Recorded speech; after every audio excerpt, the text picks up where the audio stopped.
হ্যাঁ বল বল। কোথায়? উফ, তুমি এখানে? মা, জানো তো। একটু দাঁড়াও, আমি দিদির সাথে কথা বলছি, কথাটা বলে নিই। হ্যাঁ তুই ঠিকই বলেছিস, যা দিনকাল এসেছে। না না, আমি তো একদম না, না ওকেও পড়তে দেবো না। ঠিক আছে, রাগ, পরে কথা বলছি। জানো, তোমার স্বপ্ন আজকে পূরণ হতে চলেছে। আমি আজকে ডাক্তারি পরীক্ষায় পাশ করে গেছি। এরপর আমি ডাক্তার হয়ে, বড় ডাক্তার হয়ে আমি অনেক মানুষের সেবা করব, যেটা তোমার স্বপ্ন মা। তোমার স্বপ্ন আজকে পূর্ণ হতে চলেছে মা। না, তোমার ডাক্তারি করা হবে না। কি বলছো তুমি এটা মা? মানে কেন? যা বর্তমান পরিস্থিতি চলছে, আমার খুব ভয় করছে, আমি করতে পারবো না। আর আমার কথাটাই তোমাকে শুনতে হবে। তাতে আমি কি করতে পারি? হ্যাঁ, মানছি খুব খারাপ হয়েছে, তো আমার পড়াশোনা আমি এখানেই থামিয়ে দেবো? আমি চাই না যে এক কত মানুষকে জীবন বাঁচাতে গিয়ে তোমার কিছু হোক। আমার পড়াশোনা আমি এখানেই থামিয়ে দেবো? না, কিচ্ছু হবে না। আমি বাবাকে বলে সম্বন্ধ দেখছি, বিয়ে দিয়ে দেবো। না মা, আমি বিয়ে করতে পারবো না। এতটা পড়াশোনা করে তারপর শুধুমাত্র বিয়ে করে,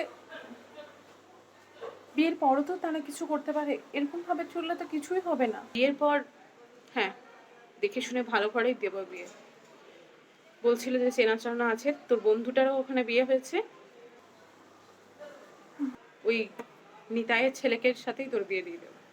হ্যাঁ, আর তোর ভাইটাকেও বাইরে কোথাও যেতে হবে না। এই বর্তমান পরিস্থিতিতে এরকম তো ছেলে মেয়ে দুজনে হওয়াটাই হয়। বাইরে আমি কি করে পাঠাবো? ঠিক আছে, তুমি যা বলবে তাই হবে। অন্তত ভাইয়ের পড়াশোনাটা করতে দাও। তোদের দুজনকে আমি চোখের আড়াল কোথাও করবো না। তোরা দুজন আমার চোখের সামনে সামনে থাকবি।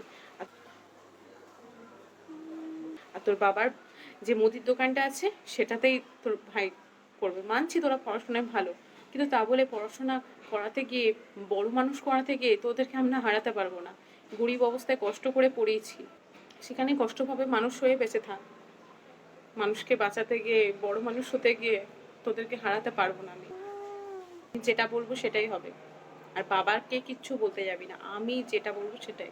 হারানোর ভয়ে হয়তো এবার থেকে অনেক স্বপ্নই থেকে যাবে অনেকের।